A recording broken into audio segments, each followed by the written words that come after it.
या व्हिडिओमध्ये पाहूया आपण टीईटी पेपर 2013 आणि या पेपरमधील गणिताच्या सर्व प्रश्नांची स्पष्टीकरणे।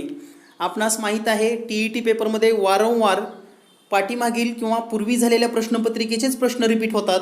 तर हे प्रश्न नेमके कसे सोडवायचे, कोणत्या ट्रिक वापरायच्या पाहूया लगेच।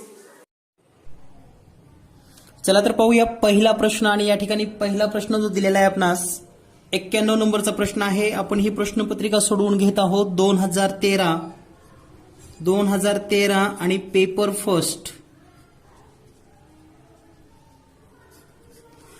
फर्स्टचा हा पेपर आहे।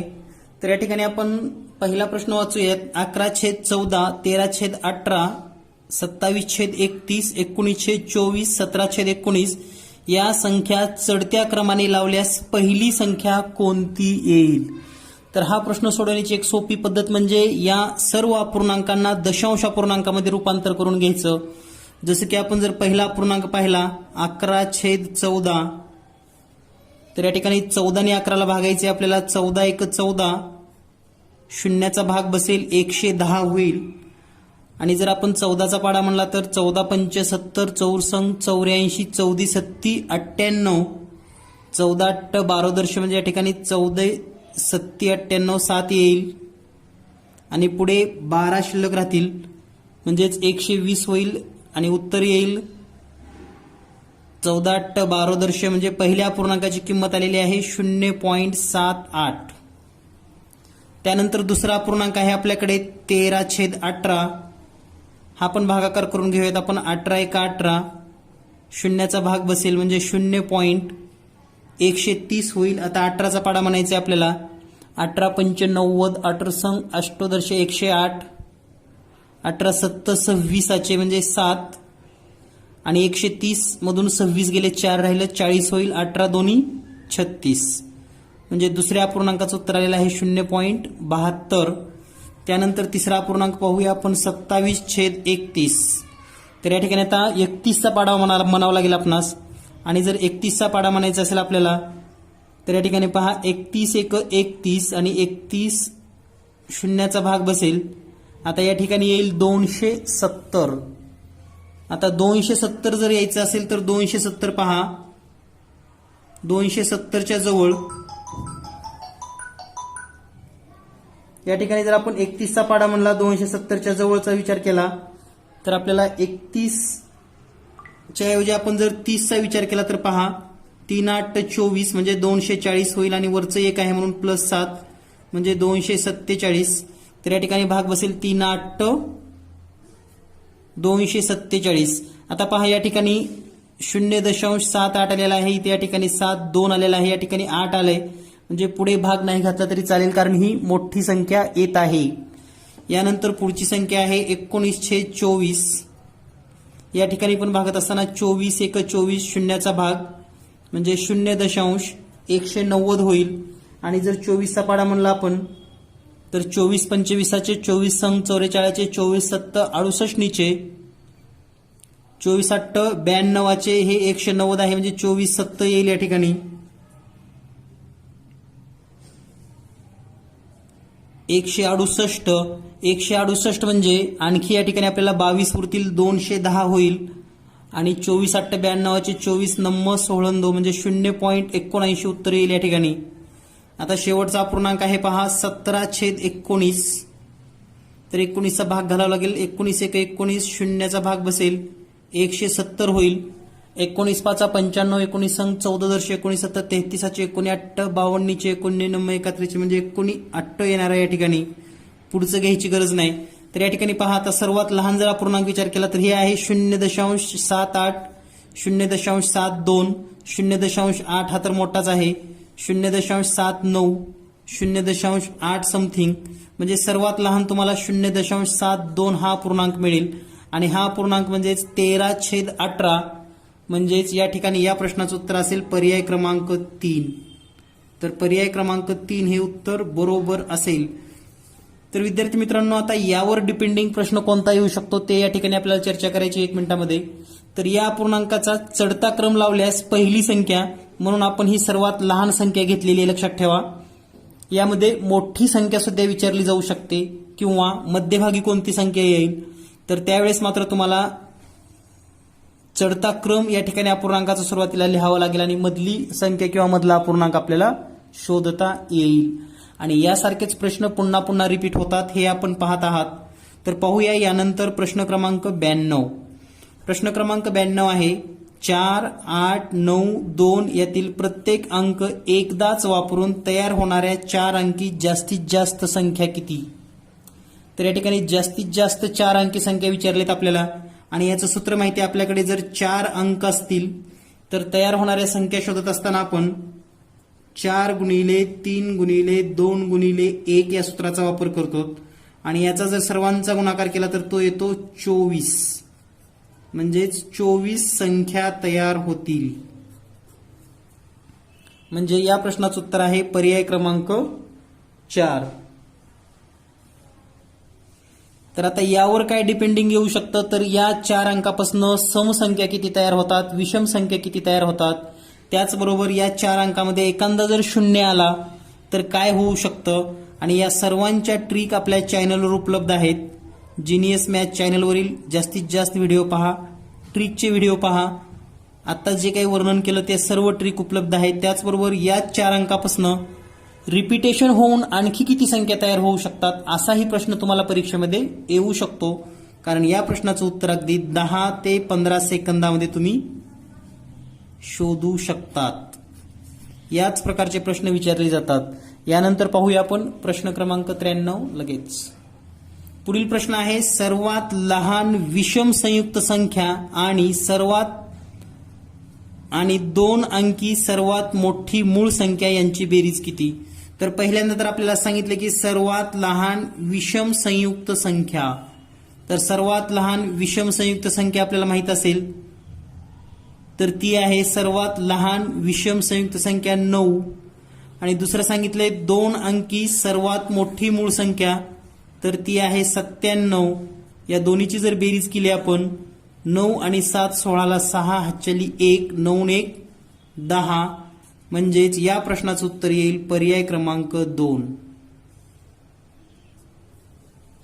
तर आता या ठिकाणी आपल्याला एक गोष्ट लक्षात आली असेल. आपल्याला सर्वात लहान 2 अंकी संयुक्त संख्या, 2 अंकी मूळ संख्या, 2 अंकी विषम संख्या याबद्दलचं बेसिक कन्सेप्ट माहित असेल. अगदी बेसिक कन्सेप्टवरील हे प्रश्न आहेत. तर बेसिक कन्सेप्ट क्लिअर करून घ्या.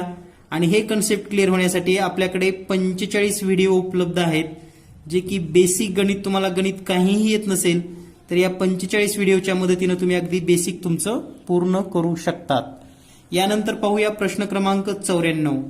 प्रश्न क्रमांक 94 आहे 0.9 किलोग्रॅम वजा 3.5 हेक्टोग्रॅम अधिक 22.5 डेक्काग्रॅम अधिक 9.25 हेक्टोग्रॅम बरोबर किती. तर आता हा प्रश्न जर शिकायचा असेल तर आपल्याला याचं रूपांतर कसं करतात हे शिकता आलं पाहिजे. पाहूया नेमकं रूपांतर कसं करायचं. तर यासाठी आपल्याला एक महत्वाचा डायग्राम लक्षात ठेवावा लागणार आहे. ती म्हणजे या पद्धतीने. तर या सर्व मापामध्ये मध्यभागी जे असतं ते म्हणजे ग्रॅम. ग्रॅमच्या डाव्या बाजूला या ठिकाणी डेसिग्रॅम,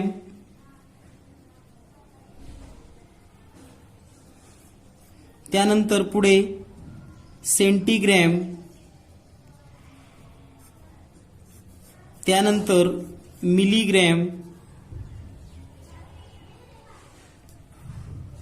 त्याचबरोबर या ग्रॅमच्या उजव्या बाजूला डेक्काग्रॅम,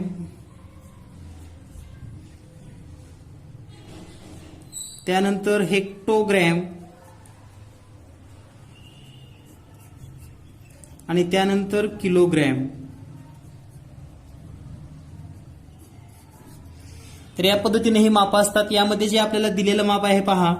तर सुरुवातीला हे 3.5 हेक्टोग्रॅम आणि 22.5 डेक्काग्रॅम यांची जर बेरीज करायची असेल तर या ठिकाणी हे डेक्काग्रॅम आहे 22.5 आणि हेक्टोग्रॅम आहे 3.5. तर या ठिकाणी पहा 22.5चं 3.5 मध्ये जर रूपांतर करायचं असेल तर 10 ने भागावं लागेल आपणास. म्हणजे या ठिकाणी या 6 मापामध्ये जर तुम्ही या बाजूला जात असाल म्हणजे जर माप हे वाढत्या प्रमाणात जर घेत असाल तर त्या ठिकाणी 10, 100, 1000 न भागत जावं लागतं. तर या ठिकाणी एकच घर इकडे यायचं आहे. याचा अर्थ याला 10 न भागल्यानंतर हे हेक्टोग्रॅम होईल. म्हणजे 22.5 हेक्टोग्रॅमचं जर आपल्याला डेक्काग्रॅमचं हेक्टो करायचं असेल तर ते येईल 2.25 आणि या दोन्हीची जर बेरीज केली तर 5, 7 आणि हे 5 म्हणजे 5.75 हेक्टोग्रॅम होईल. म्हणजे आपलं गणित काय होईल पहा, 9 किलोग्रॅम 0.9 kg आणि हे वजा या पूर्ण ब्रॅकेटची जर बेरीज केली तर ती येणार आहे 5.75 अधिक 9.25 हेक्टोग्रॅम. हेक्टोग्रॅम हे पण हेक्टो आहे लक्षात घ्या. आता हे आहे किलो, या किलोला जर हेक्टो करायचं असेल तर या ठिकाणी पहा किलोचं स्थान या ठिकाणी आहे आणि याला जर हेक्टो करायचं असेल तर 10 न गुणावं लागतं. म्हणजे 0.9 ला जर 10 न गुणलं तर हे होईल या पद्धतीनं 9 हेक्टो वजा 5.75 अधिक 9.25. तर आता हे सर्व हेक्टो झालेले आहेत. तर या ठिकाणी आता हेक्टोची बेरीज तुम्ही करू शकता किंवा वजाबाकी सुरुवातीला करू शकतात. तर हे 9 वजा 5.75 तर हे कसं करायचं, तर 9.00 आणि वजा 5.75 हे सोडवून घेऊयात आपण. म्हणजे 10 मधून 5 गेले 5 राहतील. या ठिकाणी 9 मधून 7 गेले 2 राहतील. 8 मधून 5 गेले 3 राहतील. म्हणजे हे येईल 3.25 अधिक 9.25. याचाच अर्थ या ठिकाणी या दोन्हीची बेरीज केली तर हे 25 25 50 होतील. 0.9 आणि 3 12 हे आलेलं आहे हेक्टोग्रॅम. आता या ठिकाणी 12.50 हेक्टोग्राम आलेला आहे. तर या ठिकाणी जर विचार केला आपण तर 12.5 हे एक उत्तर आहे पण हे ग्रॅम आहे हेक्टोग्रॅम नाही. तर आता ग्रॅमचा जर विचार केला आपलं हेक्टोग्रॅम या ठिकाणी आहे तर ग्रॅम म्हणजे 2 घरं इकडं. म्हणजे उत्तर आलेलं आहे पहा हेक्टोग्रॅम मध्ये 12.50. 12.50 पासून 2 घरं म्हणजे 1 आणि 2 म्हणजे याला 100 न गुणावं लागेल. म्हणजे या ठिकाणी पहा आपण जर डाव्या बाजूला म्हणजे उजव्या बाजूला जर येत असाल म्हणजे लहान करत असाल, एखादं मोठं माप आहे आणि मोठ्याचं लहान करायचं आहे, जसे की 1 किलोचं जर लहान करायचं असेल तर 1000 न गुणलं की ते ग्राम होतं. त्या पद्धतीनं 100 न गुणलं की हेक्टोग्रॅमचं ग्राम होईल आणि हा जर गुणाकार केला तर तो गुणाकार येईल 1250 ग्रॅम. आणि या पद्धतीने या ठिकाणी या प्रश्नाचं उत्तर असेल पर्याय क्रमांक 2 1250 ग्रॅम. तर थोडा कन्सेप्ट या ठिकाणी समजून घ्यायला शिका. तुम्हाला जर हा चार्ट पाठ असेल तरच हा प्रश्न सोडवता येतो, अन्यथा हा प्रश्न कितीही सोपा असेल आणि आपल्याला जर रूपांतर करता नाही आलं तर हा प्रश्न आपण सोडवू शकणार नाहीत. यानंतर पाहूया प्रश्न क्रमांक 95. यानंतर पुढील प्रश्न आहे प्रश्न क्रमांक 95. घड्याळात 8:20 आणि 9:08 या दोनही वेळी मिनिट काटा आणि तास काटा यात होणाऱ्या कोणाच्या मापातील फरक किती असेल. तर थोडं जर निरीक्षण केलं आपण तर या ठिकाणी एक गोष्ट लक्षात घ्या. या ठिकाणी आपण दोन्ही घड्याळ पाहत आहात. तर या ठिकाणी पहिल्या घड्याळामध्ये वाजलेले आहेत 8:20 आणि हे जे दुसरं घड्याळ आपण पाहत आहात या घड्याळामध्ये वाजलेले आहेत 9:08. तर या दोन्ही आकृत्यावरून आपल्याला काय स्पष्ट होतं ते पाहूया आपण. पहिल्या घड्याळामधील कोण मोजूयात. तर पहा 4 पासून 5 पर्यंत म्हणजे हा जो कोण आहे तो 30 अंशाचा असेल. 5 ते 6 पुन्हा 30 अंश, 6 ते 7 पुन्हा 30 अंश, 7 ते 8 पुन्हा 30 अंश. आता या ठिकाणी पहा हा मिनिट काटा 12 पासून इथपर्यंत आलाय म्हणजे या ठिकाणी 20 मिनिट पूर्ण केलेले आहेत. म्हणजेच एका तासाचे 1/3 म्हणजे या ठिकाणी जो तास काटा थोडा पुढे गेला असेल तो असेल 10 अंशाचा कोन. आणि ह्या सर्व अंशाची जर बेरीज केली आपण 30 30 30 30 120 आणि हे 10 म्हणजे 130 अंशाचा कोन या ठिकाणी तुम्हाला दिसेल 130 अंश. त्याच पद्धतीने या ठिकाणी आता 9:08 जर विचार केला तर या ठिकाणी 8 मिनिट म्हणजे या ठिकाणी हे 5 मिनिट पुन्हा नंतर 6 7 8 9 आणि 10 मिनिट होणार आहेत या ठिकाणी. तर या ठिकाणी पहा इथपर्यंत जर विचार केला इथून सुरू केला आता 1 मिनिट म्हणजे 6 6 2 12 6 3 18 म्हणजे 1 पासून इथपर्यंत हा झाला 18 अंशाचा कोन. त्याचबरोबर हा 30 अंशाचा कोन असेल हा 30 अंशाचा कोन असेल, हा पण 30 अंशाचा कोन असेल या दोन्हीच्या दरम्यानचा. आता राहिला हे 8 मिनिट इकडं, म्हणजे या ठिकाणी 4 मिनिट पुढे सरकला असेल, म्हणजे हा जो कोन असेल तो असेल 26 अंशाचा. लक्षात घ्या. म्हणजे हा जे मधले कोन आहेत तर हे मधले कोन 18, 30, 30, 30 आणि 26 या सर्वांची बेरीज करावी लागेल. आणि या ठिकाणी जर ही बेरीज केली आपण 30, 30, 30, 18 आणि 26 तर ही बेरीज येते 134 अंश. म्हणजे या ठिकाणी 134 अंशाचा कोन होईल. आणि या दोन कोणामधील जर फरक आपल्याला शोधायचा असेल तर या ठिकाणी फरक येईल 134 वजा 130 म्हणजेच 4 अंश. तर या ठिकाणी या प्रश्नाचं उत्तर आहे पर्याय क्रमांक 1, 4 अंशाचा फरक पडेल. या दोन घड्याळाच्या वेळेमधील जो काही तास काटा आणि मिनिट काटा होतो त्यामध्ये 4 अंशाचा फरक पडेल. तर कोणतंही सूत्र न वापरता ही समजून घ्या पद्धत, कारण प्रत्येक वेळेस सूत्र किती पाठ करणार आहात तुम्ही, त्यामुळं बेसिक कन्सेप्ट क्लिअर करा. तुम्ही कितीही मोठे आणि अवघड गणित सहज आणि सोप्या पद्धतीने सोडवू शकतात. आणि या ठिकाणी प्रत्यक्षदर्शीने आपल्याला पाहायला मिळाल्यामुळं आणखी आपल्याला विश्वास बसतो की हे गणित लवकर सोडवता येतं. यानंतर पाहूया आपण प्रश्न क्रमांक 96. पुढील प्रश्न आहे 96. वरील आकृतीमध्ये, या ठिकाणी आकृती थोडी फेंट दिसते, मी थोडी गडद करतोय. तर ही आकृती आहे ए नावाची आणि हा छायांकित भाग आहे. त्यानंतर दुसरी आकृती आहे बी आणि या बी आकृतीमध्ये हा छायांकित भाग दिसतोय आपणास, म्हणजेच रंग दिलेला. तर आकृती ए आणि बी आकृती आपणास स्पष्ट दिसत असेल तर वरील आकृतीमध्ये बी मधील आयताची लांबी रुंदी अनुक्रमे आकृती ए मधील आयताच्या लांबी रुंदीच्या दुप्पट आणि दीडपट आहेत. जर ए मधील आयताची लांबी 20 सेमी आणि रुंदी 10 सेमी असेल तर दोन्ही आयतामधील रेखांकित भागाच्या क्षेत्रफळातील फरक किती. तर दिलेल्या माहितीनुसार याची लांबी आहे 20 आणि रुंदी आहे 10. ही आकृती ए ची आहे. तर या बी आकृतीमध्ये लांबी होणार आहे 40 आणि रुंदी होणार आहे दीडपट म्हणजेच 15.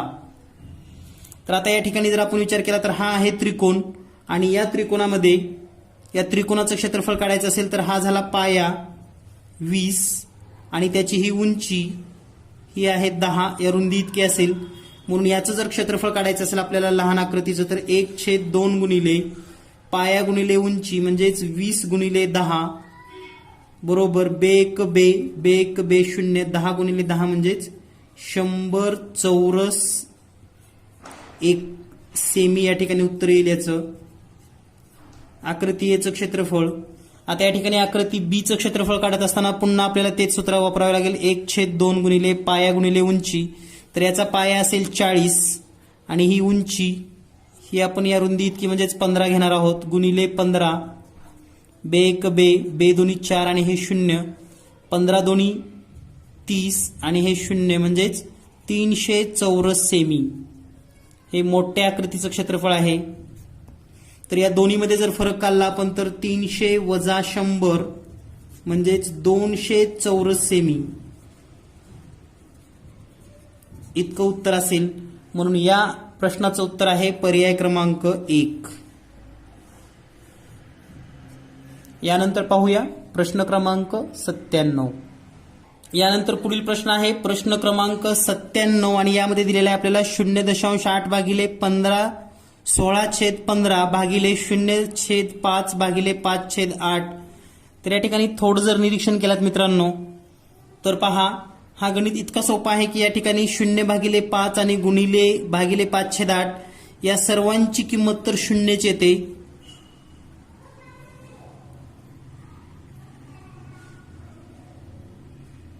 तर या ठिकाणी या पूर्ण याची जर किंमत 0 येत असेल तर आता प्रश्न असा आहे की या ठिकाणी हा भागाकार असेल तर या पूर्ण संख्येला जर या 0ने भागलं तर उत्तर यायला पाहिजे इन्फिनिटी किंवा निश्चित सांगता येत नाही अशा पद्धतीनं. परंतु तर या ठिकाणी हे जर भागाकार चिन्ह असेल तर या प्रश्नाचं उत्तर इन्फिनिटी यायला पाहिजे, म्हणजेच हा प्रश्न चुकीचा दिलेला आहे. तरी पण त्यांनी हा प्रश्न कसा सोडवला हे मी तुम्हाला सांगतो. तर या ठिकाणी पहा हा प्रश्न त्यांनी काय केलं, याचं शून्य येते असं समजलं आणि याचं उत्तर जे येते तेच उत्तर या ठिकाणी दिलेलं आहे. तर ते कसं काढलं असेल ते सांगतो पहा.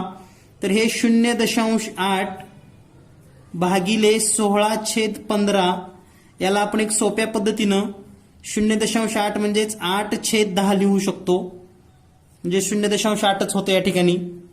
भागाकाराच्या ऐवजी गुणाकाराचं चिन्ह आणि 15/16 ऐवजी 16/15 ऐवजी 15/16 म्हणजे व्यस्त करून लिहा. त्यानंतर 8 1 8, 8 2 16, 5 2 10, 5 3 15 म्हणजे उत्तर येईल या ठिकाणी 3/4 आणि 3/4 म्हणजे 0.75 आणि आपल्याला उत्तरपत्रिकेमध्ये उत्तर दिलेलं आहे 0.75. पण याच्या पुढे जाऊन मला हे सांगायचे की जर याची किंमत 0.75 येत असेल आणि भागिले 0 उत्तर येत असेल तर हे सगळंच उत्तर चुकीचं होतं. परंतु त्यांनी या पुढच्या कंसाचा विचार सोडून दिलेला आहे आणि याचं उत्तर फक्त इतकं दिलेलं आहे. तरी पण हा तांत्रिकदृष्ट्या चूक प्रश्न आहे. यानंतर प्रश्न क्रमांक 98. पुढील प्रश्न आहे, 500 मीटर लांबीची आगगाडी ताशी 60 किलोमीटर वेगाने धावते. तिला 700 मीटर लांबीचा पूल ओलांडण्यास किती वेळ लागेल? तर मित्रांनो, एक गोष्ट लक्षात घ्या, रेल्वेवर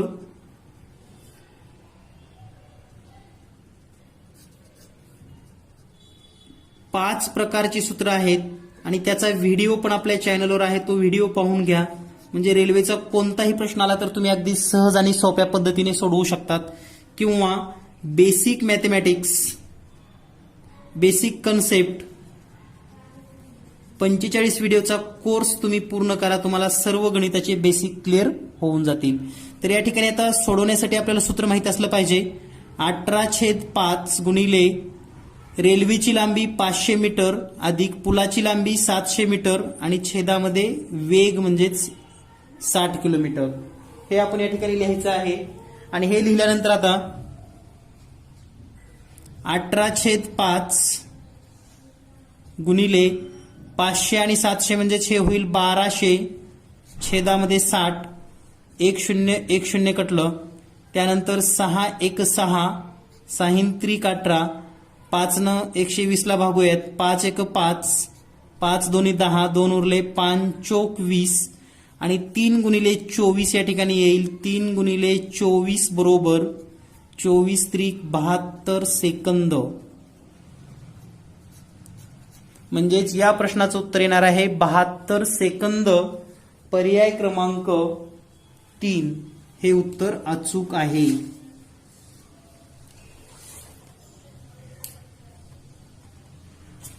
यानंतर पाहूया प्रश्न क्रमांक 99. 4 3 फुली फुली 6 या संख्येस 12 ने निशेष भाग जातो तर फुलीच्या जागी समान अंक असेल.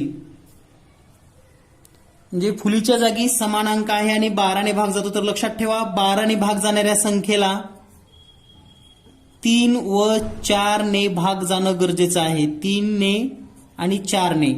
तर या ठिकाणी पहा, 4 ने भाग जाण्यासाठी या ठिकाणी जर आपण 5 ठेवलं तर हे होईल 56. 56 ला 4 ने भाग जातो. 7 ठेवलं तरी भाग जाऊ शकतो. 4 ठेवल्यानंतर नाही जाणार. 3 ठेवलं तरी पण जाऊ शकतो. तर आता आपण बेरीज पाहूया यांची. 4 आणि 3 7, 7 आणि 6 13. तर या ठिकाणी 13 बेरीज आलेली आहे. 4 अधिक 3 अधिक 6 बरोबर 13. आता आपल्याला जर 3 न भाग घालायचा असेल तर ही बेरीज यायला पाहिजे होती 15, 18 किंवा 21 या पद्धतीनं. तर या ठिकाणी ही बेरीज येण्यासाठी जर तुम्ही या फुलीच्या ठिकाणी 7 आणि 7 अंक घेतलात तर 7 आणि 7 या सगळ्यांची जर बेरीज केली तर ही बेरीज येईल 7 आणि 7 14 आणि 13 म्हणजे 27 आणि याला 3 ने भाग जाईल. आणि या ठिकाणी जर 7 ठेवलं तर हे 76 होईल आणि याला 4 ने सुद्धा भाग जाईल. म्हणजेच फुलीच्या ठिकाणी जर तुम्ही 7 हा अंक ठेवला तर नक्कीच तुम्हाला या ठिकाणी 3 ने भाग जाईल. आता बऱ्याच विद्यार्थ्यांना असं वाटतं की 4 ठेवून पण बेरीज किती येईल 13 आणि 4 आणि 4 म्हणजे या ठिकाणी बेरीज येईल 21, 3 ने भाग जाईल.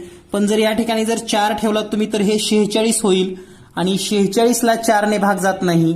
म्हणजेच या ठिकाणी योग्य पर्याय म्हणजे 7 हा अंक घेतला तरच या संख्येला 12ने भाग जाईल आणि 12ने भाग जाण्यासाठी 3 आणि 4 भाग जाणं गरजेचं आहे.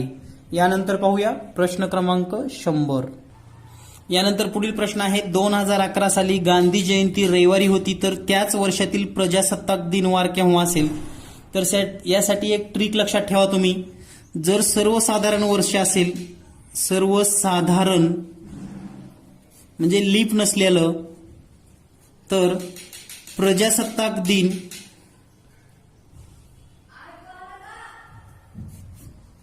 नंतर 4 दिवस पुढचा गांधी जयंती असते. तर आता या ठिकाणी 2011 हे सर्वसाधारण वर्ष आहे, तर गांधी जयंती या ठिकाणी रविवारी आहे, म्हणजे 4 दिवस पुढचा. तर रविवारच्या पूर्वी 4 दिवस, रविवार पूर्वी 4 दिवस जर आपण शोधले तर रविवारच्या पूर्वीचे जर 4 दिवस, तर शनिवार, शुक्रवार, गुरुवार आणि बुधवार, म्हणजे प्रजासत्ताक दिन जो आहे तो बुधवार या दिवशी असेल. म्हणजेच या प्रश्नाचं उत्तर आहे पर्याय क्रमांक 3. तर आता हे ट्रिक नेमकं कशी लक्षात ठेवायची. तर असे काही महत्वाचे जे इव्हेंट्स आहेत, प्रजासत्ताक दिन, गांधी जयंती, तर यामध्ये किती दिवसाचा फरक असतो, ह्या सोप्या सोप्या गोष्टी तुम्ही लक्षात ठेवायला शिका. यानंतर पाहूया पुढील प्रश्न. एका आयताकृती बागेला 5 वेढे असलेले तारेचे कुंपण करण्यासाठी प्रति 10 रुपये प्रमाणे 17,000 रुपये खर्च आला. जर बागेची रुंदी 50 मीटर असेल तर बागेच्या समोरासमोरील 2 टोकातील अंतर किती असेल. म्हणजेच या ठिकाणी आपल्याला बागेची लांबी विचारलेली आहे, समोरासमोरील 2 टोकातील अंतर, किंवा या ठिकाणी कर्ण विचारलेला आहे. तर पाहूया नेमकं हा कर्ण काढायचा कसा. तर या ठिकाणी 10 रुपये प्रमाणे खर्च आहे, म्हणजे एकूण खर्च किती आलेला आहे, 17,000 रुपये. म्हणजेच या ठिकाणी जर नुसती परिमिती आपण काढली, परिमिती, तर एकूण खर्च जो आहे 17,000 रुपये, याला 10 न भागा, 0 कटेल आणि परिमिती येईल 1700 मीटर. आता हे 5 फेऱ्याची परिमिती आहे, त्यामुळे आपण 1 फेऱ्याची काढूयात. 1 फेरा, तर याला 5 न भागा, 5 त्रिक 15, 2 उरले, 5 चोक 20, 340 मीटर. तर बागेची परिमिती जी आहे ती 340 मीटर आहे. यामध्ये रुंदी 50 मीटर आहे. म्हणजे पहा, जर ही बाग अशा पद्धतीनं असेल, या ठिकाणी मी आकृती काढतोय, तर हे 50 मीटर, हे पण 50 मीटर. आपलं टोटल किती व्हायला लागले पहा, 340. मग हे 50 आणि 50 100 गेलं, तर ते 100 वजा करा, राहिलं किती, 240. आणि आता ही आणि हे 2 मिळून 240 असेल, म्हणजे हे असेल 120 आणि हे असेल 120. म्हणजेच बागेची लांबी आलेली आहे 120 मीटर. आता या ठिकाणी समोरासमोरची 2 टोकं, म्हणजे हे 2 टोकं आपल्याला पाहायला मिळतील. तर हा काटकोन त्रिकोण, ही बाजू आहे 50 मीटर, ही आहे 120 मीटर. तर तुम्हाला हे अंतर काढायचं आहे, समोरासमोरचे 2 टोकं आणि यामधलं हे अंतर. तर या ठिकाणी पायथागोरसचा प्रमेय तुम्हाला माहिती आहे, आणि पायथागोरसचे एक त्रिकूट आहे पहा, 5, 12 आणि 13. तर याच 5 वर हे 50, 120 आणि 130 अशा पद्धतीचं त्रिकूट तयार होतं. म्हणजेच या ठिकाणी ही जी लांबी आहे, हे कर्ण, हा येईल 130 मीटर. म्हणजे या प्रश्नाचं उत्तर असेल पर्याय क्रमांक 3.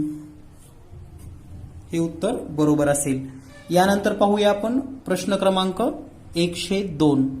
यानंतर पुढील प्रश्न आहे, शेजारील आकृतीमध्ये रेख EG ही वर्तुळाची सर्वात मोठी जीवा आहे. म्हणजे हे जे EG आहे, हा आहे या वर्तुळाचा व्यास.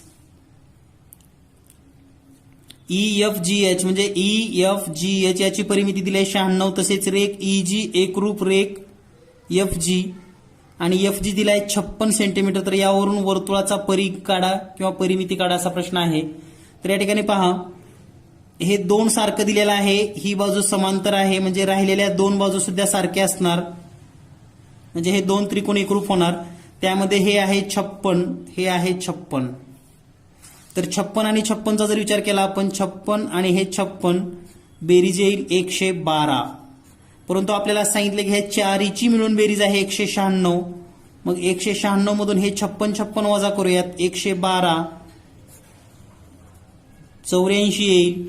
म्हणजे ह्या दोन्हीची बेरीज मिळून 84 आहे. HE आणि EF म्हणजे हे असेल 42 मीटर आणि हे असेल 42 मीटर. त्याच पद्धतीनं या ठिकाणी हा जर व्यास असेल तर हा 90 अंशाचा कोन होईल आणि हा 90 अंशाचा कोन झाला तर ही बाजू 42, ही बाजू 56. तर ही बाजू पायथागोरसच्या त्रिकुटानुसार ही बाजू येईल 70. म्हणजे EG बरोबर 70 मीटर 70 सेमी असेल. तुम्ही चेक करू शकतात 42चा वर्ग 56चा वर्ग करून तुम्हाला EG मिळेल 70. आता हे 70 मिळाल्यानंतर तुम्हाला या वर्तुळाची परिमिती काढणं सोपं जाणार आहे किंवा परीघ काढणं. तर परीघ बरोबर आपल्याला 70 म्हणजे हा व्यास आहे हे माहीत झालेला आहे. तर सूत्र आहे पाय डी म्हणजेच व्यास, पाय म्हणजे 22/7 गुणिले व्यास आहे 70, 7 1 7 7 1 7 आणि हे 0 आणि 22 गुणिले 10 बरोबर 220 सेमी. म्हणजेच या प्रश्नाचं उत्तर असेल पर्याय 2. यानंतर पाहूया प्रश्न क्रमांक 103. यानंतर पुढील प्रश्न आहे L गुणिले M छेदामध्ये C भागिले V बरोबर किती. तर हे लक्षात ठेवण्यासाठी तुम्हाला एक ट्रिक सांगतो. LCD माझा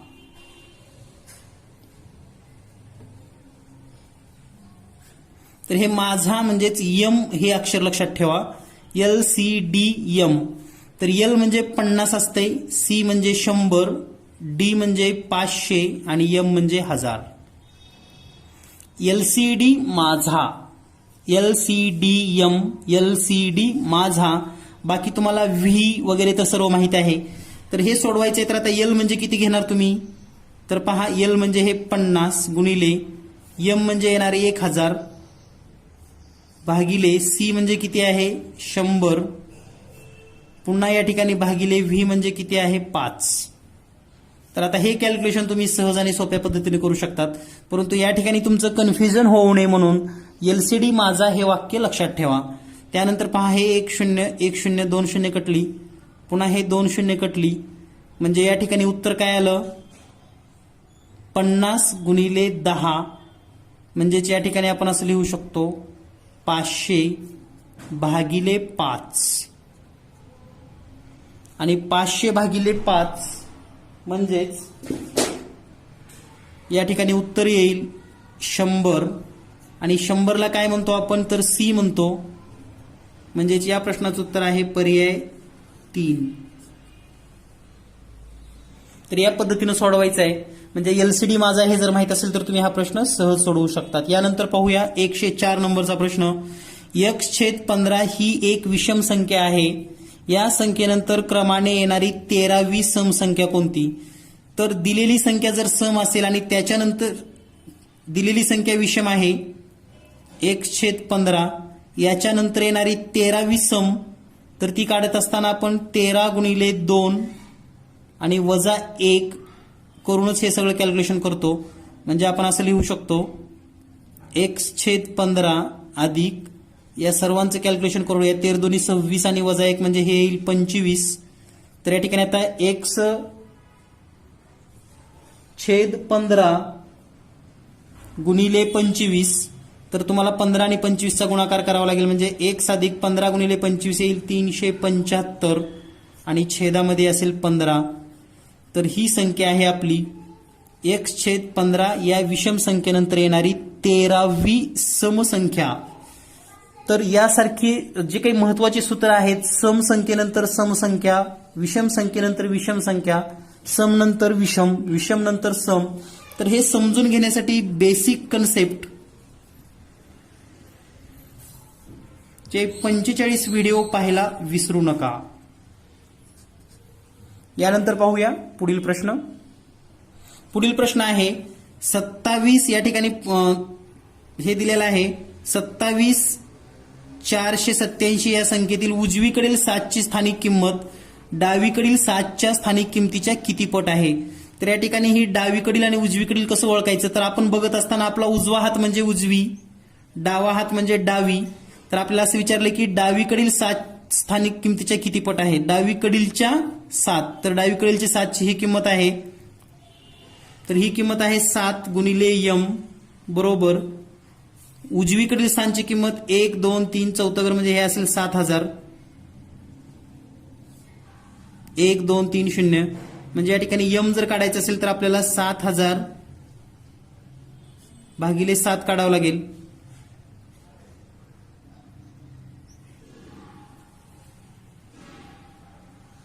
तर या ठिकाणी पहा 7 1 7 7 1 7 आणि हे 1000 म्हणजे m बरोबर 1000 येईल. आणि m बरोबर 1000 जर असेल तर आपण असं लिहू शकतो m बरोबर 10चा तिसरा घातांक. आता 10चा तिसरा घातांक पर्यायामध्ये तुम्हाला कुठे दिसतोय का, हा आहे -3, हा तर नाहीच, शक्य नाही, हे पण नाही. मग याला एक पर्याय असा आहे की हे जर पर्याय 4चा जर विचार केला आपण तर हे 10चा घातांक ऋण आहे, म्हणजे याला आपण असं पण लिहू शकतो 1/10⁻3. हे आणि हे एकच उत्तर आहे, लक्षात ठेवा. कारण छेदामधला प्लस अंशामध्ये लिहिला तर मायनस होतो आणि अंशातला मायनस छेदात लिहिला तर प्लस होतो. म्हणून या प्रश्नाचं उत्तर आहे पर्याय क्रमांक 4. यानंतर पाहूया आपण प्रश्न क्रमांक 106. ए किंवा बी तुकडीतील विद्यार्थ्यांना स्वतंत्रपणे पुस्तके वाटली तेव्हा 10 पुस्तके उरतात. जर पुस्तकाची एकूण संख्या 850 असेल आणि दोन्ही तुकड्यातील विद्यार्थी संख्या 2 क्रमवार समसंख्या असतील तर विद्यार्थ्याची एकूण संख्या काढा. तर या ठिकाणी एकूण पुस्तकं जर पाहिली आपण, एकूण पुस्तके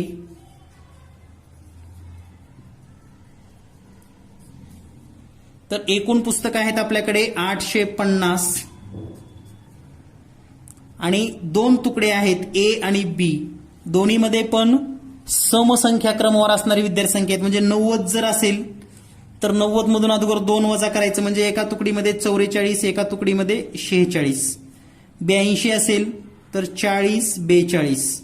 78 असेल तर आधी 2 वजा करा यामधलं म्हणजे 76 होईल आणि त्याच्या जर निम्म केला आपण 38 आणि 40. 86 असेल तर याचं 2 वजा करा म्हणजे 84 होईल आणि त्याचं निम्म म्हणजे 42 आणि 44. तर ही विद्यार्थी संख्या असेल. आता आपल्याला हा प्रश्न असा आहे की पुस्तकं वाटलं की 10 शिल्लक राहतात. तर या ठिकाणी कोणत्या संख्येने भागल्यानंतर 850 ला 10 बाकी उरत असेल तर आपल्याला हा गट मिळतो 40 आणि 42चा. 40 850 ला भागा तरी पण आपल्याला बाकी 10 उरते. 42 जरी भागलं तरी पण बाकी 10 उरते. म्हणजेच एकूण विद्यार्थी संख्या 40 अधिक 42 बरोबर 82 असेल. म्हणजेच उत्तर 2 हे बरोबर असेल. यानंतर पुढील प्रश्न आहे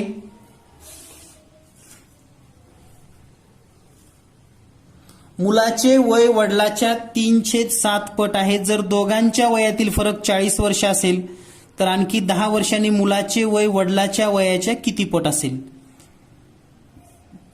तर या ठिकाणी मुलाचे वय वडिलाच्या 3/7 पट आहे. म्हणजेच वडील जर आपण असं म्हणलं वडील x वर्षाचे असतील तर मुलगा किती असेल तर 3x/7 आणि दोघांच्या वयातला फरक आहे 40 वर्षाचा. म्हणजे आपण असं लिहू शकतो x वजा 3x/7 बरोबर 40. आता ही जर वजाबाकी केली तर 7x वजा 3 म्हणजे 4x/7 बरोबर 40. 7 इकडे गुणाकारामध्ये घ्या म्हणजे आपण असं लिहू शकतो 4x बरोबर 40 गुणिले 7 आणि 4 जर भागाकारामध्ये घेतलं तर x बरोबर येईल 70. x ची किंमत जर 70 आली तर मुलगा किती वर्षाचा होईल पहा 3x/7 म्हणजेच मुलगा होईल 30 वर्षाचा आणि वडील आहेत 70 वर्षाचे. तर आणखी 10 वर्षानंतर काय होईल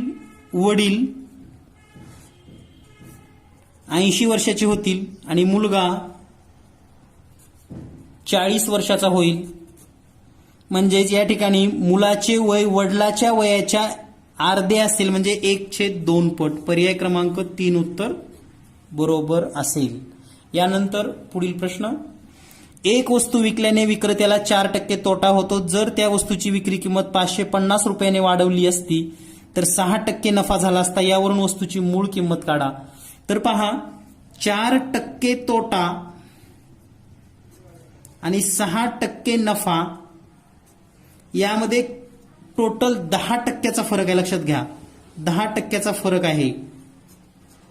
4% तोटा आणि 6% नफा, 10%चा फरक आहे. आणि या ठिकाणी 10% म्हणजे 550 रुपये सांगितलेले आहेत आपणास. 10% बरोबर 550 रुपये. याचा अर्थ 100% बरोबर 5500 रुपये. हे उत्तर बरोबर असेल. म्हणजेच या प्रश्नाचं उत्तर आहे पर्याय क्रमांक 2. वस्तूची मूळ किंमत असेल 5500 रुपये. यानंतर पुढील प्रश्न. पुढील प्रश्न आहे, श्यामजवळ 500 रुपये, 20 रुपये, 50 रुपये, 1000 रुपये आणि 100 रुपये किमतीच्या समान संख्येने नोटा असून एकूण रक्कम 78,490 रुपये आहे. जर त्याने 50 रुपये आणि 500 रुपये किमतीच्या नोटा बँकेत भरल्या तर त्याच्याजवळ किती रक्कम शिल्लक राहील? तर प्रत्येक नोटा या त्याच्याकडे समान आहेत, म्हणजे त्याची जी रक्कम आहे ती रक्कम असणार आहे. पहा किती, 500x, 20x, 50x, 1000x आणि 100. हे 1000x आणि हे 100x. तर टोटल जर बेरीज केली तर हे आले x 0 0 0 7 2 आणि 5 हे 7, 1 आणि हे 6 आणि हे म्हणजे 1670x येणार आहे. आणि 1670x म्हणजेच 78,490. म्हणजे आपण जर असं लिहिलं x बरोबर 78,490 भागिले 1670, तर या ठिकाणी हे 0 आणि 0 कटलं.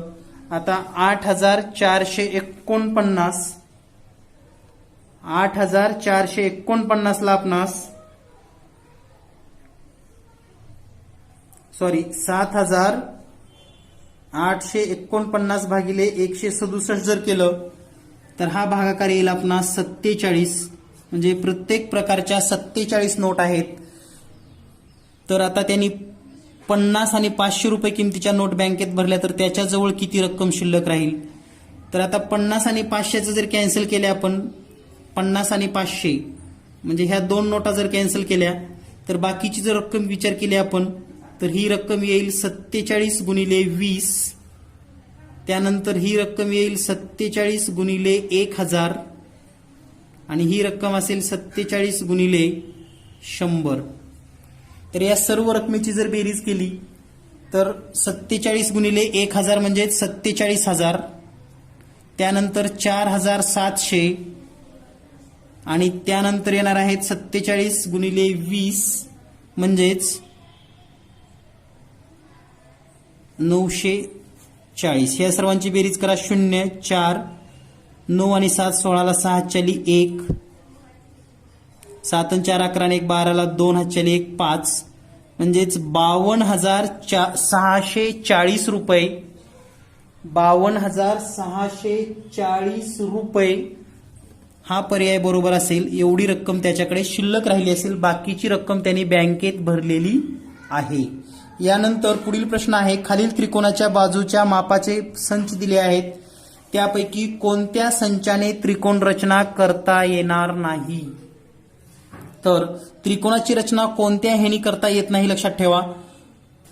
दोन बाजूची बेरीज तिसऱ्या बाजूपेक्षा जर जास्त असेल तर ती करता येते, अन्यथा करता येत नाही.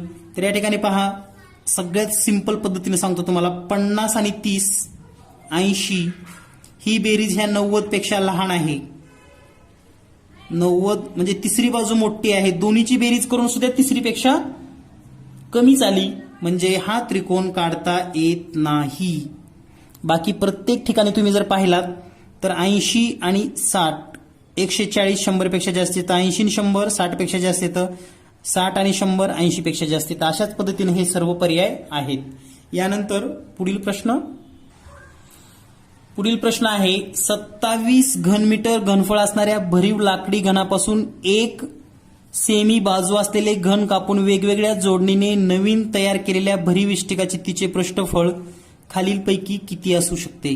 तर या ठिकाणी 27 घनमीटर भरीव जे आहे, तर 27 घनमीटर म्हणजे त्याची बाजू किती असणार आहे पहा. तर बाजू असेल 3 गुणिले 3 गुणिले 3 म्हणजे 27 मीटर घन.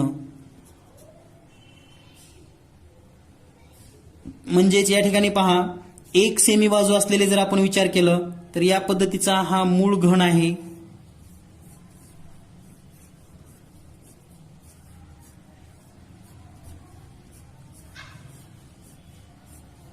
तर अशा पद्धतीचा हा घन आपल्याला दिसतोय. तर असा हा घन असणार आहे की ज्याचे 1 2 3 1 2 3 अशा प्रकारे एकूण जर आपण विचार केला तर 27 लहान घन तयार होतात.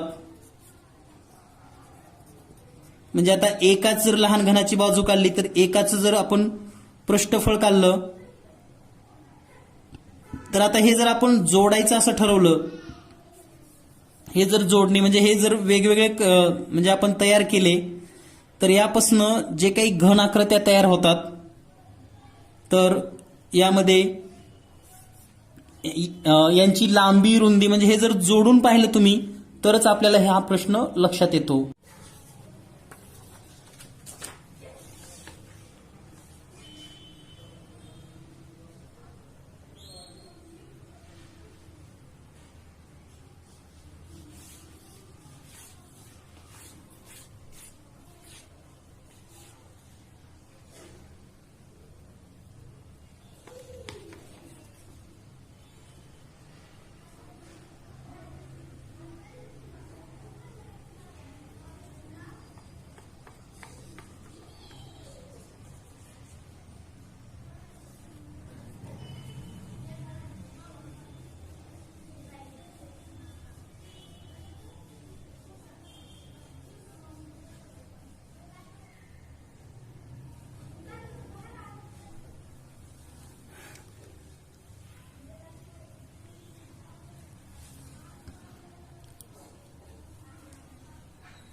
तर हा जो प्रश्न आहे तो तुम्हाला प्रॅक्टिकली मी नंतर सोडवून देईन.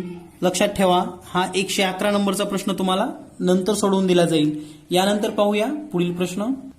पुढील प्रश्न आहे 112. वरील आकृतीमध्ये एक समांतर Y आणि N समांतर L आहे. म्हणजे या ठिकाणी या समांतर रेषा दिलेल्या आहेत. तर आपल्याला हा कोन दिलेला आहे 80. तर या त्रिकोणाचा जर विचार केला, या दोन बाजू सारख्या आहेत म्हणजे हे दोन कोन समान असतील. हा जर 80 असेल तर या राहिलेल्या दोन्हीची बेरीज असणार आहे 100. म्हणजे हा 50 असेल आणि हा 50 असेल. त्याचबरोबर हा 50 असेल तर हा पण 50च येईल. लक्षात. आता हा 50 असेल तर या ठिकाणी पुन्हा आपणास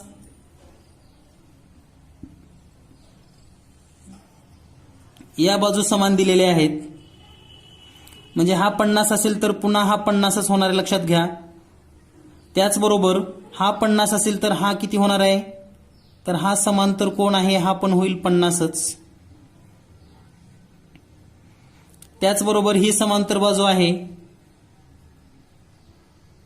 तर आता हा जर 50 असेल तर हा जो पूर्ण कोण आहे या बाजूचा, तर दोन्ही बेरीज 180 रेषीय जोडीतील म्हणून म्हणजे हा कोण होईल या ठिकाणचा 130 अंशाचा. आणि या ठिकाणी हे दोन समोरासमोरील बाजू जोडल्यामुळे हा होईल 65 अंशाचा. किंवा दुसऱ्या पद्धतीने हे आणि हे जर सारखं दाखवलं तर हे 50 म्हणून हा एक कोन 65 अंश आणि हा पण 65 अंशाचा होईल. म्हणजे या ठिकाणी ए ची किंमत 65 अंश येईल. तर यासाठी तुम्हाला बेसिक कन्सेप्ट समांतर रेषेचे गुणधर्म माहिती असणं गरजेचं आहे. यानंतर पुढील प्रश्न आहे 12.5 किलोमीटर लांबीच्या रस्त्यावर समान अंतरावर दुतर्फा फलक लावलेत. जर फलकांची एकूण संख्या 502 असेल तर एकाच बाजूच्या दोन लगतच्या फलकातील अंतर किती असेल. तर लक्षात ठेवा, 12.5 किलोमीटर म्हणजे आपण असं लिहू शकतो 12.5 किलोमीटर. हे जर मीटरमध्ये लिहायचं असेल आपणास तर याला 1000 ने गुणा म्हणजे हे येईल 12,500 मीटर. आता दोन्ही बाजूला 502 झाडं आहेत म्हणजे या बाजूला असतील 251 झाडं आणि या ठिकाणी 251 झाडं. त्याचबरोबर पहिलं झाड हे कॉमनच असतं म्हणजे सुरुवातीला न मोजता आपण झाड लावतो, इथं एक आणि इथं एक, म्हणजे एकूण टप्पे हे पुढचे राहिलेले आहेत 250. म्हणजे याला जर आपण 250 न भागलं तर आपल्याला उत्तर मिळेल 0 0 कटली 25 1 25, 25 5 1,200 आणि हे 0 म्हणजे 2 झाडातील अंतर असेल 50 मीटर. पर्याय क्रमांक 1 उत्तर बरोबर असेल. यानंतर पुढील प्रश्न, सविताने सोमवारी 2.15 तास आणि मंगळवारी 1.50 तास असा एकाडेक एकूण 5 दिवस अभ्यास केला तर तिचा अभ्यासचा एकूण कालावधी किती? तर त्यासाठी अतिशय सोपी पद्धत अशी आहे, सोमवारी 1.15, 2.15, मंगळवारी 1.50, पुन्हा 2.15, पुन्हा 1.50, त्यानंतर 2.15, या सगळ्यांची बेरीज करा. 5 दिवस केलेला आहे तर 5 5 5 म्हणजे हे झालं 15ला 5 हातच्याली 1, 5 आणि 5 10, 11 12 13 14, 1 2 3 4 आणि 14ला 4 हातच्याली 1, 2 3 5 6 7 8 आणि हे 9 म्हणजे या ठिकाणी 9 तास 45 9.45 येईल. आता 9.45 याचा अर्थ काय होतो पहा, 9 तासाचे जर विचार केला तर 60 न गुणल्यानंतर हे 9 सक्की 54 म्हणजे 540 मिनिट आणि या ठिकाणी हे 0.45 गुणिले जर 60 केला आपण तर या ठिकाणी उत्तर काय येतं पहा, 0ला 0, 6 पंचे 30ला 0 हातच्याली 3, 6 चौक 24 आणि 3 27 म्हणजे हे पॉइंट म्हणजे या ठिकाणी 540 आणि 27 तर टोटल येतील 567 मिनिटे. म्हणून या प्रश्नाचं उत्तर आहे पर्याय 4 114.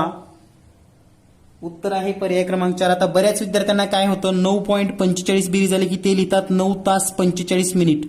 तर हे 45 मिनिट वेगळं आहे, लक्षात घ्या. घड्याळामध्ये 9:45 असं असतं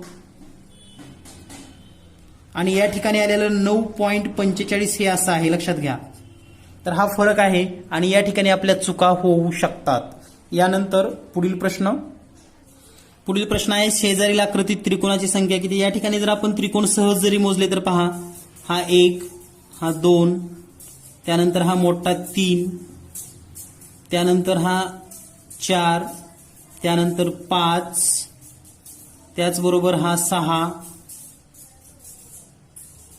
त्यानंतर हा 7.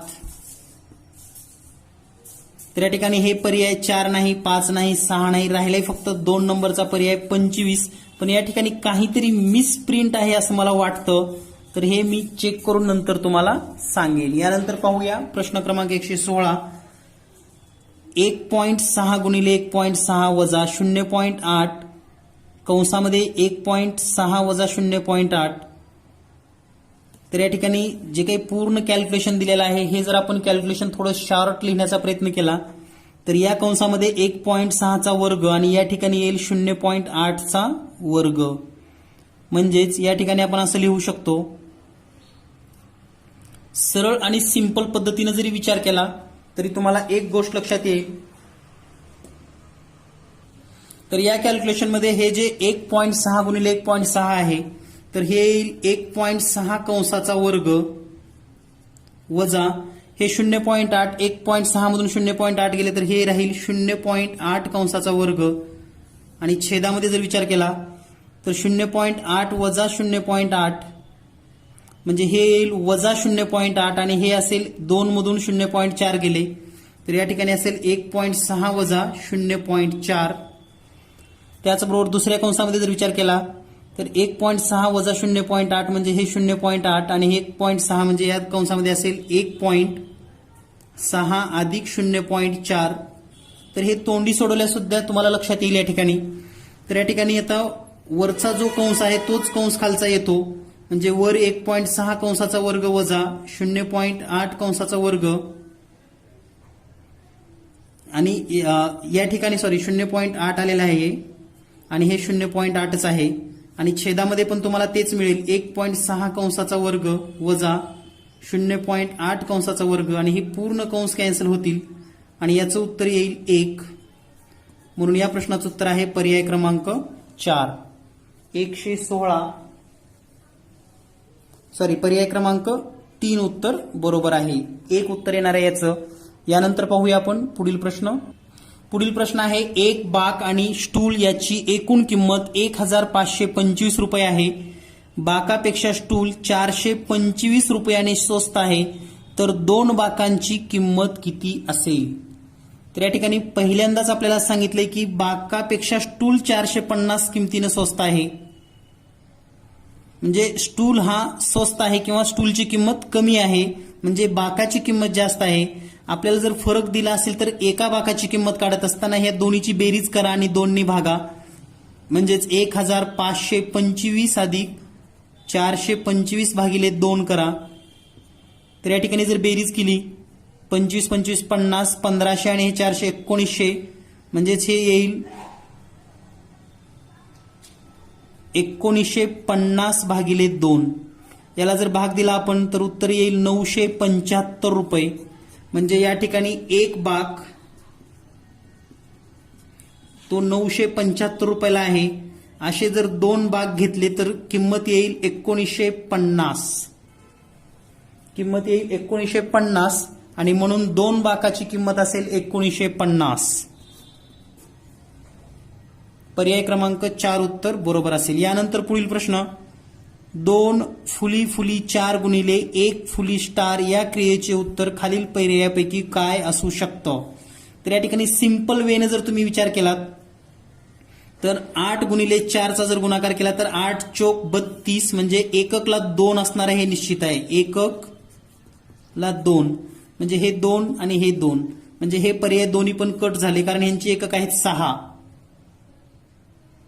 आता राहिला प्रश्न, 1 2 3 4 अंकी संख्या आहे आणि 1 2 3 अंकी संख्या आहे. तर आता एक 4 आकड्याची संख्या आणि एक 3 आकड्याची संख्येचं उत्तर 5 अंकी असू शकत नाही, म्हणजे हा पण पर्याय कटला. राहिला पर्याय फक्त 2, म्हणून या प्रश्नाचं उत्तर आहे पर्याय 2. तर यासारख्या ज्या ट्रिक आहेत ना मित्रांनो, याचा वापर तुम्हाला करता आला पाहिजे. प्रत्येक वेळेस प्रश्न सुटलाच पाहिजे असा विचार करायचा नाही, तर आपल्याला अंदाज बांधता आला पाहिजे. आणि ज्या विद्यार्थ्यांना अंदाज किंवा तर्क लावता येतो ते मुलं नक्कीच यशस्वी होतात. आणि यासाठी आपल्या चॅनलवर असे भरपूर ट्रिकचे व्हिडिओ आहेत, बेसिक कन्सेप्ट आहेत, जास्तीत जास्त व्हिडिओ पहा. यानंतर पुढील प्रश्न आहे, खालील आलेखाचे निरीक्षण करा आणि आपल्याला जी काही माहिती दिलेली आहे आलेखावर, स्त्री पुरुष साक्षरता 1 सेमी म्हणजे 1000 व्यक्ती. तर या ठिकाणी हा प्रश्न एवढा अॅक्युरेटली सोडवता येत नाही जसा पेपरमध्ये सोडवता येतो, तरी पण मी एक अंदाज सांगतो. प्रश्न असा आहे की शिरूड गावातील एकूण साक्षर व्यक्ती, म्हणजे हे शिरूड गाव, याच्यातले एकूण साक्षर व्यक्ती विंचूर गावातील एकूण साक्षर व्यक्तीच्या किती पट आहेत, म्हणजे या गावातील व्यक्तीच्या किती पट आहेत. तर याचा जर विचार केला तर आता हा जर आपण असा अंदाज बांधला तर हे 6,500 पुढे आहे, आणि हे जर विचार केला तर हे 9, म्हणजे हे जवळपास 15,000 जवळपास येतं. आता विंचूर गावचा जर विचार केला तर हे आहे 5,600-700 जवळ, आणि हे आहे 7,500 जवळ, म्हणजे 5.5, आणि हे जर 7.5 विचार केलं तर हे जवळपास 12,000 जवळपास उत्तर येते याचं. म्हणजे 5 आणि 7 12, आणि हे वरचं एक 13,000 जवळपास उत्तर येतं. तर जनरली असं विचारले की हे याच्या किती पट आहे, याचा अर्थ पहा, ही संख्या मोठी आहे, पण मोठी असली तरी काही खूप असा काही फरक नाही, फक्त 2,000चा फरक आहे. असं जर आपण विचार केला तर डायरेक्ट आपण 15/13 लिहिलं तर आपण 13 1 13 म्हणजे 1, आणि या ठिकाणी उरलेले 2/13 जर विचार केला आणि याला जर पुन्हा भागलं 2 6.5, म्हणजे 1.1/6 या जवळपासचं उत्तर येणार आहे. म्हणजेच असं जर विचार केला तर उत्तर क्रमांक 3 उत्तर बरोबर आहे. पण ॲक्युरेट तुम्हाला जर हे काढायचं असेल तर आलेखवर ॲक्युरेट या बाबी नमूद व्हायला पाहिजेत. तरी पण हे जवळपास 6 म्हणजे 13 आणि पुढे जे काही शिल्लक राहतं ते अगदी एकपटच आहे, म्हणजे पर्याय क्रमांक 3 उत्तर बरोबर आहे. यानंतर पाहूया शेवटचा प्रश्न आहे या ठिकाणी आपल्याकडे, गणित अध्यापन पद्धती संबंधी खालीलपैकी योग्य विधाने किती आहेत. तर या ठिकाणी योग्य विधाने किती आहेत. पहिला जर विचार केला, विषय विस्तार व संकलन या पायऱ्यावर उद्गामी पद्धती वापरतात. उद्गामी व अवगामी पद्धतीत एकमेकास पूरक आहेत. उपयोजन पातळीवर अवगामी पद्धती वापर करतात आणि उद्गामी व अवगामी पद्धती विरुद्ध पद्धती नाहीत. तर या ठिकाणी जर विचार असा केला की उद्गामी आणि अवगामी, तर हे विरुद्ध नाही हे बरोबर आहे, एकमेकास पूरक नाही हे बरोबर आहे, आणि उपयोजन पातळीवर अवगामी पद्धत वापरतात. तर याचा जर तुम्ही बारकाईने अभ्यास केला तर मला म्हणजे याबद्दल तेवढं निश्चित नाही सांगता येणार, परंतु याचं उत्तर 4 दिलेलं आहे, म्हणजे 3 वाक्य बरोबर आहेत असं म्हणतात. तर यासाठी थोडं अध्यापन पद्धतीचा वाचन करून घ्या, नक्कीच याही प्रश्नाचं उत्तर मिळून जाईल. आणि सर्वात